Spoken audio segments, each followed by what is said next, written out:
সুপ্রিয় ভিউয়ার্স, আসসালামু আলাইকুম।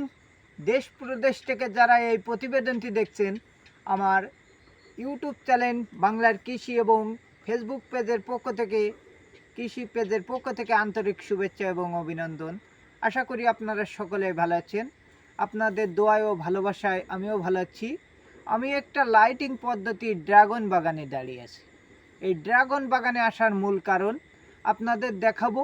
একজন কৃষক ঝিনাইদহ জেলার মহেশপুর উপজেলার মান্দারবাড়ি ইউনিয়নে ভাটপাড়া গ্রামে, তিনি একজন কৃষক, সফল কৃষক।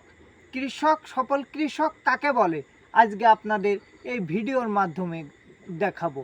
কারণ তিনি অধিক ফসলের সাথে ড্রাগন চাষ করেছে।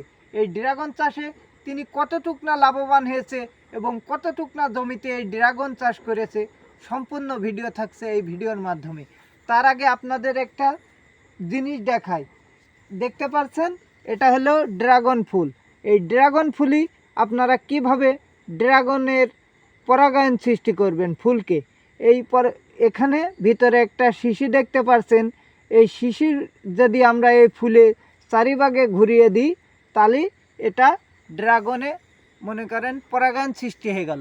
এই পরাগায়ন সৃষ্টি হওয়ার করবেন কি কারণে, এর করার কারণ কি? মানুষ যদি ড্রাগন চাষে এই পরাগায়ন না করে তাহলে কি হবে? এই পরাগায়ন করলে আপনাদের কিছু উপকারিতা আছে।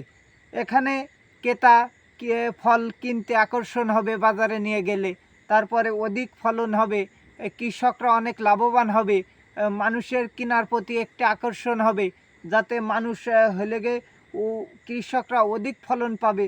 আরও যদি আপনাদের একটু ভুঁইটি ঘুরে ফিরে দেখাই, দেখেন মাত্র 13 দিন বয়সে এই ড্রাগনটি কত বড় হয়েছে।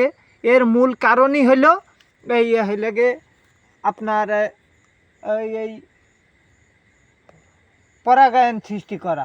এই পরাগায়ন সৃষ্টি করার কারণে অধিক ফলন আপনারা পেতে পারেন। ড্রাগন চাষি যেসব ভাইরা আছেন যারা ড্রাগন চাষ করেন, অবশ্যই আপনি একটু কষ্ট হলেও যারা ড্রাগন চাষ করেন অবশ্যই পরাগায়ন সৃষ্টি করবেন ফুলের এবং অধিক লাভবান হবেন। আর এই ভিডিওটি যদি ভালো লেগে থাকে অবশ্যই সকলের কাছে শেয়ার করে দেবেন আর আমার চ্যানেলটি সবাই সাবস্ক্রাইব করে দেবেন।